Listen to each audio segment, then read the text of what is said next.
This is a People First Radio podcast. A Nanaimo supportive housing site celebrated a decade of giving people a home in the community. On a sunny April day, staff and residents at Boundary came together for a 10th anniversary barbecue. Boundary is in central Nanaimo near the hospital. It's run by Vancouver Island Mental Health Society, the organization behind People First Radio. A number of those in attendance have been with the organization since the building first opened up back in 2016. Vancouver Island Mental Health Society Executive Director Taryn O'Flanagan says there were worries in the community before the site got up and running, but it's been a quiet part of the neighborhood ever since. So I was originally brought into the organization to get the building up and running upon opening. So that was 10 years ago. It was a pretty chaotic time at the beginning. Our construction was quite a bit behind schedule. So we were kind of waiting for the go-ahead. And as soon as we got that, we sprung into action to get a team hired, trained, and ready to go, and welcomed our first very grateful tenants the first week of April in 2016. What do people need to know about the purpose and the goal and the vision of this place? Yeah, the vision for Boundary was always to provide a longer-term housing solution to folks who may have more difficulty in mainstream rentals, requiring a bit more support. Sometimes that's just activities of daily living support. Other times that might be helping with guest management, or just being able to intervene or support folks earlier on if they are experiencing some results of their condition. So we our vision was to make this building really community focused, so lots of gathering spaces, lots of opportunity to have outdoor space and community gatherings, as you'll see, so barbecues, dinners, and just different activities throughout the week for the tenants to participate in. So that was always our vision, and I think we've really done well at accomplishing that over the last 10 years. Do you know, are there folks who are living here who have been living here for all or most of those 10 years? Absolutely. We've got many of the original folks here. I can see about 4 or 5 of them sitting out here right now that were here upon the very beginning. So pretty exciting to see. Many others have spent several years here in that time. When this place opened, was there any kind of barrier or opposition or negative sentiment out there in the community? Yeah, so this project specifically had a large opposition from the neighborhood association. It was actually quite aggressive at times, and we worked really hard in the last kind of final year before opening to work with the neighborhood association as well as afterwards. And we had 2 community advisory meetings with the neighborhood after we opened, and we never have had one since because there hasn't been a need and there's been no complaints. So it was a real solid success story in that regard. You got any hopes for the next 10 years for Boundary? I mean, I think we can definitely hope for more buildings, more opportunities for other folks to experience what we've been able to accomplish here. Resident Brandon told me the difference Boundary has made in his life. I just really love it here. The people are good, the staff's good, clientele's good, owners are good. It's all like a big family. Can you tell me what is life like here on the day-to-day? Life here on the day-to-day, some of us will go for walks or do cooking groups or go for play pool. We have a gym here too that people can use and everything like that.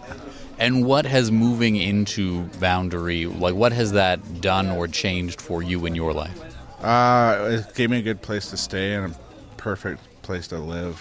Otherwise I would have been on the streets and I'd be dead. So I suffer with schizophrenia and also addictions. I've been clean and sober for over 3 years now. What are you hoping to get out of this 10th anniversary barbecue party? Just enjoy the company and friends and family and our own little support within the building. What is that community within the building like for you? The community is we're big. We joke, we laugh, we smile, we do group activities, and for me, it's just the camaraderie of having a community within a community. Resident Shane spoke with me about his routine over the years living at Boundary. How long have you lived at Boundary? I moved in on April 1st, 2019. And today is a 10th anniversary barbecue for Boundary. You've been here for more than half of those 10 years. What's it been like? It's really great, actually. It's a great location. There's a lot of stuff nearby. So it has air conditioning and stuff. It's pretty good. What would you say your like day-to-day routine? What is life like on the day-to-day here? Well, I get up at around 9, brush my teeth, and then I walk to Tim Hortons with my friend. And then I either call my mom or play video games. And I have a very structured day, as you can tell. And then at 12, I drink my coffee. And then at around like 2:30, I work out. And I often watch a movie with my friend after dinner. And then in between that, I feel other things like I work a little bit for BCMHSUS, BC Mental Health and Substance Use Services. Not much, but a little bit. I get a little bit of work from them. And I guess that's pretty much it. What kind of work do you do for them? I review documents and tell them what I think about them, and I have one meeting I go to every month on the last Thursday of the week, and I like it. And what has being able to live here at this place, like what has that done for you in your life? It's great for my recovery. I'm sober, and I've been sober for a long time. It's great that they have a treadmill and dumbbells here so I can work out every day, and instead of having to go to the gym and back, which I probably wouldn't do if we didn't have the workout material equipment. But it's good. I enjoy it. I'm grateful to have this place. And is there anything you'd like people just living in Nanaimo to know about this place or what goes on here? If you can get a spot here, you're pretty lucky. It's pretty good location, like I said, and I can't really think of much else. It's a great location, and yeah. Kareem and Lad have been living at Boundary for 10 years. What has being able to live at Boundary done for you in your life? It's like home, it's like a home that I've been looking for a while, and I just found it here. So, there's like a lot of close calls or whatever, but we managed to stay like in a Boundary. Yeah. Is there anything you'd want folks living in Nanaimo to know about what life is like here at Boundary? I used to be, before I moved here, I was sort of homeless. And when the Salvation Army said when they said they found a place for me, when I first looked in my room, I looked around, and I said to myself, I'm going to make this worth my while. I got it made here. So it took me a couple of years to get used to the place and to realize it was mine, like to rent and all. But some people don't see it the way I see it, but yeah, I got it made here. You're listening to People First Radio. A Nanaimo supportive housing site recently celebrated its 10th anniversary.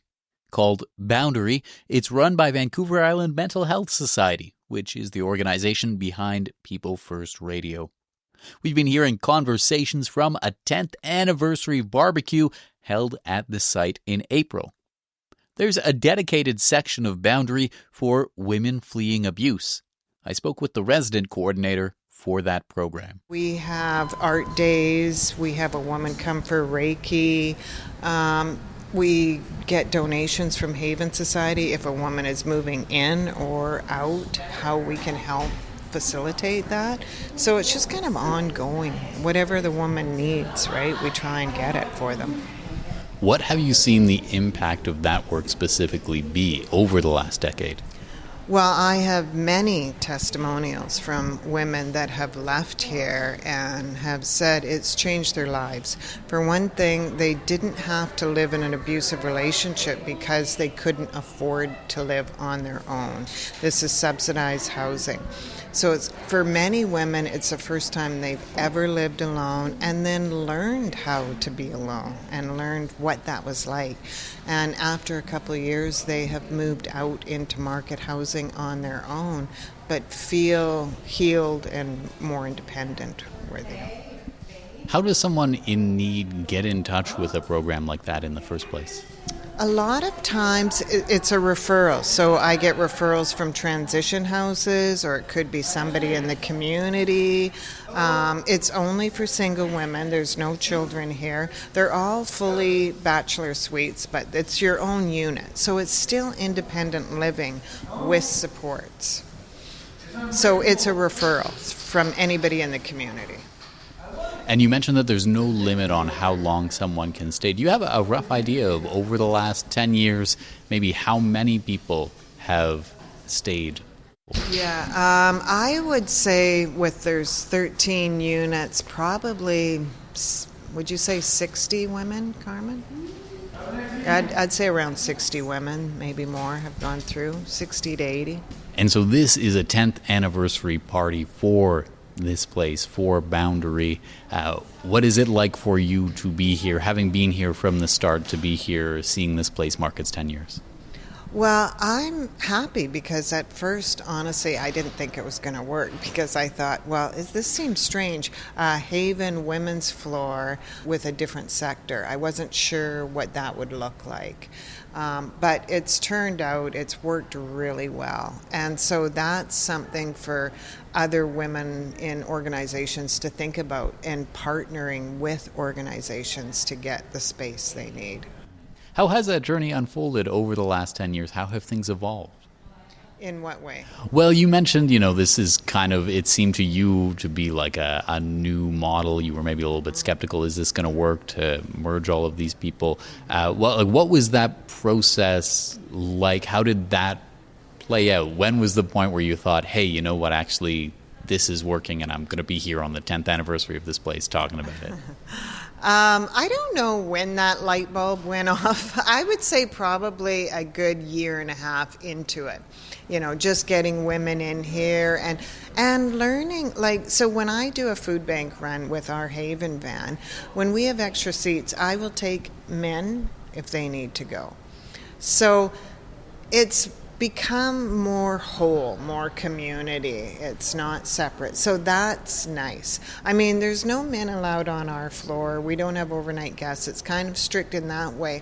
But it also gives a lot more freedom here. And it's not a thing where, we don't like men. We don't want the men. It's not that. It's very inclusive in that way. Is there anything else you'd like to let the community know about Boundary or the work that goes on here?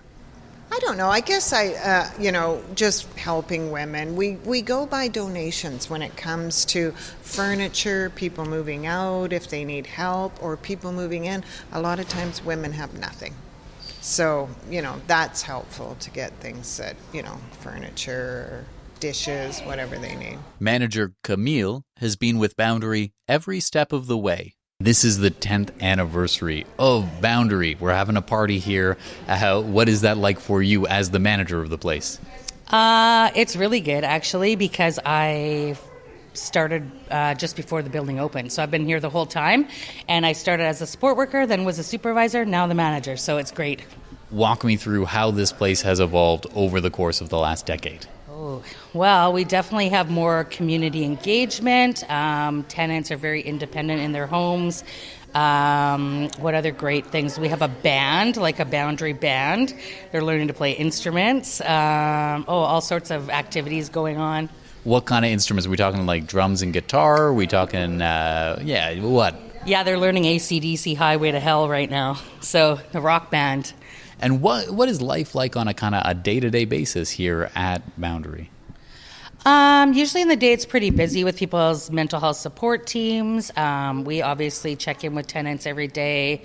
They have a gardening program going on now, so that kind of goes on the weekends. And then in the evening there's often an activity, whether that's a movie night, a bingo, the band going on. Yeah. Are there any memories or perhaps success stories from the last decade here at Boundary that have really stuck with you that you think about often? Yeah, definitely. It's a good memory, but it's also a sad memory.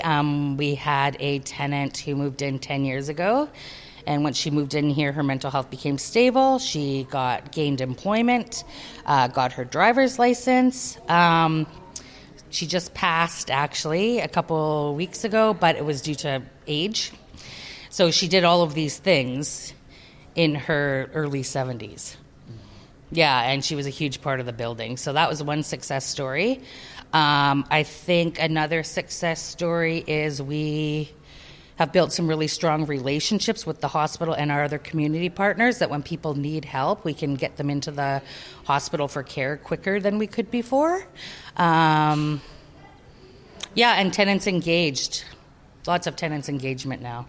What has the relationship been with the community? I understand in speaking with some other folks that 10 years ago, before the place was even open, there was some hand-wringing in the community or concerns, and that hasn't been an issue for most of the time that this has existed. Yeah, it's never been an issue at all at this building.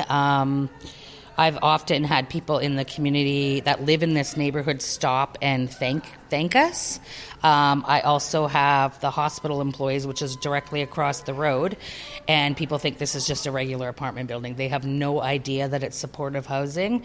And often people show up at the door to try and get housing because they think it is just market rent. So it's been really good. But definitely the neighbors saying thank you and you kind of proved us wrong has been wonderful.